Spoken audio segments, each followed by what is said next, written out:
Hi hello welcome to సిరియానోస్ world. ఈరోజు మన వీడియో వచ్చేసి పుదీనా టొమాటో చట్నీ. ఇలా కనుక చేసి పెట్టారనుకోండి చాలా ఇష్టంగా తింటారు. చాలామందికి పుదీనా అంటే ఇష్టం ఉండదు. సో ఇలా కనుక చేశారనుకోండి అదే తినాలనుకుంటారు మళ్ళీ.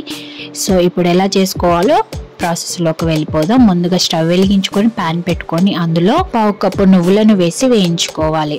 ఇప్పుడు అదే ప్యాన్లో నేను తీసుకున్న క్వాంటిటీకి 10 నుండి 12 వరకు పచ్చిమిర్చి పట్టిందండి. ఒకవేళ మీరు ఎక్కువ కనుక తీసుకుంటే కారానికి తగ్గట్టు వేసుకోండి. పచ్చిమిర్చి వేయించేటప్పుడు అయితే జాగ్రత్తగా వేయించుకోవాలి, ఎందుకంటే ఆయిల్లో వేసేటప్పుడు ఆయిల్ అనేది మన మీద పడితే కాలిపోతుంది. సో జాగ్రత్తగా వేయించుకోండి. ఇప్పుడు అదే ప్యాన్లో శుభ్రంగా వాష్ చేసుకొని పెట్టుకున్న పుదీనాను కూడా వేసి వేయించుకోవాలి. పుదీనాలో ఉన్న వాటర్ అంతా ఇంకేంత వరకు వేయించుకోవాలి. పుదీనా ఎంత మంచిగా వేయించుకుంటే మనకి చట్నీ అనేది అంత బాగా టేస్ట్ వస్తుందండి. ఒక బౌల్లో తీసుకొని పక్కన పెట్టుకోవాలి. అదే ప్యాన్లో 1 టేబుల్ స్పూన్ ఆయిల్ వేసి నేను తీసుకున్న క్వాంటిటీకి 3 to 4 వరకు పట్టినాయండి టమాటోలు.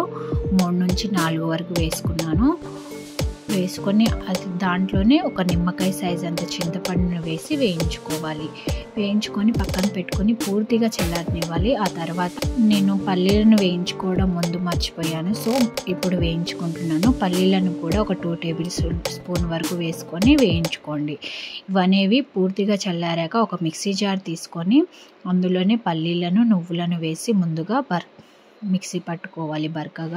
అచ్చం మనము రోటి పచ్చడిలాగా నూరుకోవాలన్నమాట. ఇప్పుడు దాంట్లోనే ముందుగానే వేయించుకొని పెట్టుకున్న పచ్చిమిర్చిని కూడా వేసి బరకగా మిక్సీ పట్టుకోవాలి. ఇక్కడ చూపిస్తున్న విధంగా మరీ మెత్తగా మిక్సీ పట్టారనుకోండి మంచిగా టేస్ట్ రాదనమాట.